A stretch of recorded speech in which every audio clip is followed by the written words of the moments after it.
కొణిదెల పవన్ కళ్యాణ్ అనే నేను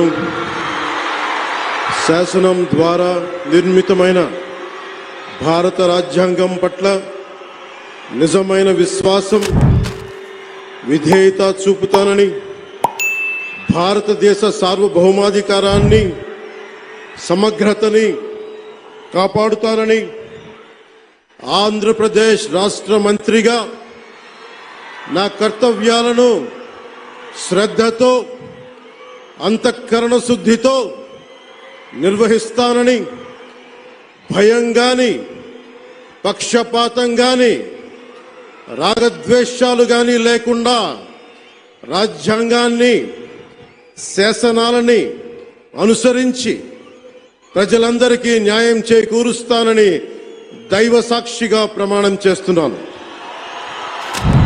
నేను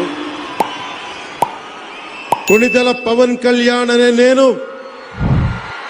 ఆంధ్రప్రదేశ్ రాష్ట్ర మంత్రిగా నా పరిశీలనకు వచ్చిన లేదా నాకు తెలియవచ్చిన ఏ విషయాన్ని నా కర్తవ్యాలను సక్రమంగా నిర్వహించేందుకు అవసరమైన మేరకు తప్ప ప్రత్యక్షంగా గాని పరోక్షంగా గాని ఏ వ్యక్తికి లేదా వ్యక్తులకి తెలియపరచనని లేదా వెల్లడించనని దైవ సాక్షిగా ప్రమాణం చేస్తున్నాను. నేను ఛాలెంజ్ విసిరాను కానీ ఛాలెంజ్ ఎవరు తీసుకోవాలి. ఎలా ఉంటారంటే, నేను ఛాలెంజ్ విసిరినమాట వాస్తవమే. నేను ఛాలెంజ్ విసిరినప్పుడు అవతల ఛాలెంజ్ తీసుకుని రైట్ మేము కట్టుబడి ఉన్నాం ఈ ఛాలెంజ్కి అని చెప్పుకుంటే బాగుండేది. ఎన్నికలు అయిపోయిన తర్వాత అప్పుడు ఛాలెంజ్ చేసేవారు కదా అంటే అలా కాదు కదా.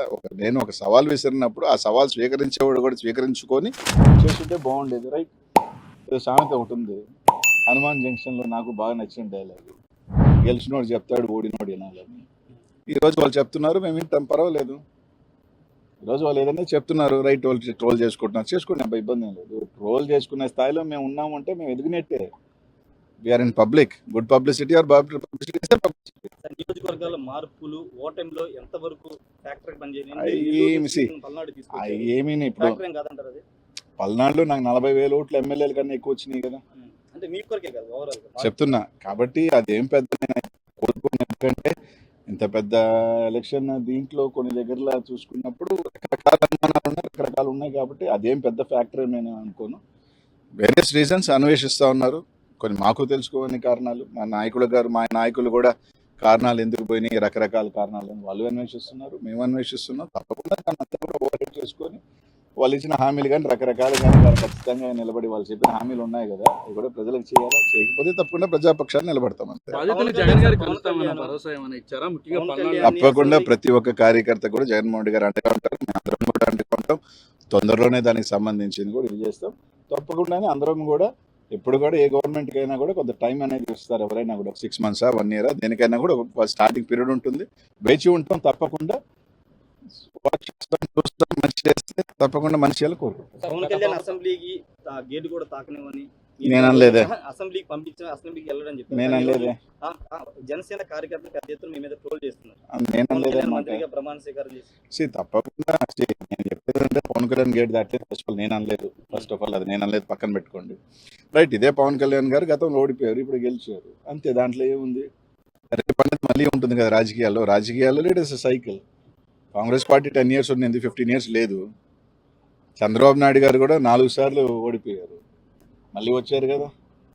అలానే రేపు రాలేని ఎలా అనుకుంటాం? సరే, ఎవరు అనుకోవటం వాళ్ళ ఉద్దేశంలో మేము రాము అని అనుకుంటున్నారు. మేము ఎలా బౌన్స్ బ్యాక్ అవ్వాలని మేము అనుకుంటున్నాం. అన్నిటికీ గుర్తుపెట్టుకోండి, అన్నిటికీ సిద్ధంగానే ఉంటాం. దేనికైనా వాళ్ళు చేసినప్పుడు తప్పకుండా. ఇప్పుడు వాళ్ళకి కక్ష సాధింపు చేయని అంటున్నారు, మళ్ళీ ఒక పక్క చేస్తామంటున్నారు. అన్నిటికీ కూడా సిద్ధంగానే ఉంటాం కదా, రాజకీయాల్లో పారిపోం కదా అందరమే.